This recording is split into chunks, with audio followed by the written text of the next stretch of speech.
Matapos maturuan ni Coach Ana, pinatawag ni Kuya ang heads of household na sina Ella at Hyra sa confession room. Bilang heads of household ay nais kong marinig mula sa inyo kung ano ang mga nalaman ninyo tungkol sa mga housemates nyo sa unang araw ng pagpapractice nyo para sa inyong weekly task. Lahat po talaga kami nahirapan po sa jump rope po, kuya. Pero nagpupursige po talaga sila para matuto po. Yun nga lang po talaga, meron pong ibang housemates po, kuya, na madali pong mapagod kaya nagpapahinga po agad. Maraming salamat sa mga impormasyon. Opo. Ngayon naman, Ella at Hyra, meron akong ipapagawa pa sa inyo. Okay, kuya. More energy pa kami. Paglabas nyo rito ay tumuloy kayo sa storage room. Doon ay makikita nyo ang isang kahon na inihanda ko at dalhin nyo sa living room. Maya-maya lang isang anunsyo ang ipinarating ni Kuya tungkol sa kanilang weekly task. Matapos ang inyong initial training session ngayong araw, para sa inyong weekly task, mahahati kayo sa 2 grupo. Ang bawat grupo ay pamumunuan ng isang head of household na sina Ella at Hyra. Kada grupo ay kailangan makagawa ng jump rope performance. At ang magiging basihan ng tagumpay nila sa weekly task ay kung maisasagawa ng bawat grupo ang bawat move na natutunan nila tulad ng basic bounce, skier, side swing, the winter, at ang two-man jump. Meron lamang itatakdang bilang ng allowable na pagkakamali si Kuya sa bawat jump rope performance. Kung ang isang grupo ay lumagpas sa bilang ng pagkakamali, sila ay mabibigo. At nakasalalay ang 50% ng kanilang weekly budget sa pagkapanalo ng bawat grupo. Maliban sa inyong weekly task, may mabigat din na kakibat ito. Dahil ang grupo na mas makakapagbigay ng mas magandang jump rope performance ay magiging ligtas sa susunod na nominasyon. Ang mga miyembro ng grupong hindi nakapagbigay ng mas magandang performance ay ang pagbubulan ng susunod na nominees. Ngayon, Hyra at Ella, tumayo kayo at puntahan ang kahon at buksan ito. Ang laman ng kahon ay mga bandana na pula at asul. Ella at Hyra, Yes po. isa-isa kayong pipili ng magiging kagrupo ninyo para sa inyong weekly task. Okay po. Tandaan ninyo, dito nakasalalay ang pananatili ng inyong grupo sa aking bahay. Ella, Yes, kuya. dahil ikaw ang nakakuha ng mas mabilis na oras sa Apo. head of household game, ikaw ang unang pipili ng iyong membro. Apo. Ito pong unang pipiliin ko po is nakikita ko po na sobrang determinado po siyang tao na alam ko din po na magkakasundo po kami talaga. Ito po si Alisa po.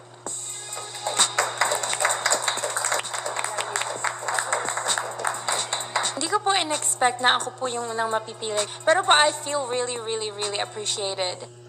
Etong housemate na ito, pipiliin ko kasi napansin ko kanina na mabilis siyang matuto sa mga move na tinuro ni Coach Ann at meron siyang disiplina sa sarili niya. At itong taong to ay si Ate Aizel.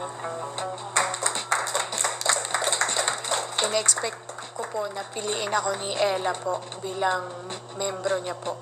Sa kanya lang po talaga kasi ako close, tsaka mare na ganun. Pero mas nagulat ako kasi hindi kami masyadong close ni Hyra. Pero ako yung pinili niya. Sobrang sarap lang po sa pakiramdam na may tiwala po siya sa akin. Etong taong tong pipiliin ko is nakikita ko na tinatry niya talaga yung best niya na matuto talaga at napapansin ko sa kanya na willing din talaga siyang makinig din sa ibang housemates sa tinuturo sa kanya. At itong taong ito ay si Leofer.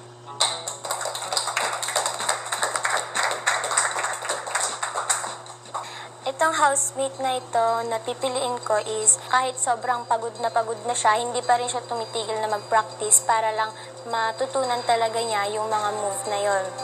At itong housemate na ito ay si Kobe. I was happy Hyra trusted me. I've never really jumped rope before. Again, like one of my worst traits has always been I've been impatient. That really tested my patience again. So I was just slowly progressing, and I'm happy Hyra saw that. Ang susunod po na tao na ito is napansin ko po na kahit nahihirapan po siya, tinatry niya din po yung best niya para matuto po. At alam ko po na magagawa niya po ito, nakasama niya po ako. At ang tao pong pinipili ko na ito si Mika po.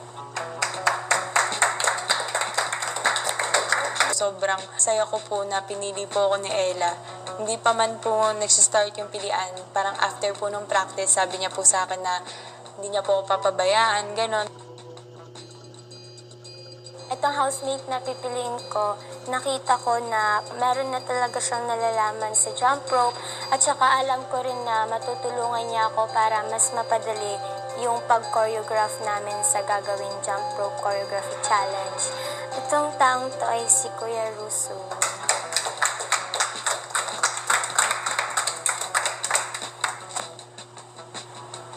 Ito pong tao to is alam ko pong kayang-kaya niya po talagang gawin to, yung challenge na to.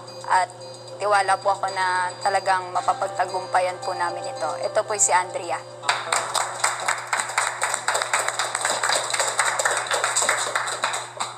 Itong housemate na ito, nakita ko kung gaano niya trinatry yung best niya talaga para matuto at saka para malaman talaga kung ano yung mga tips or kung ano yung mas magpapadali para magawa ng maayos yung mga movements. Itong taong to ay si Kuya Ralph.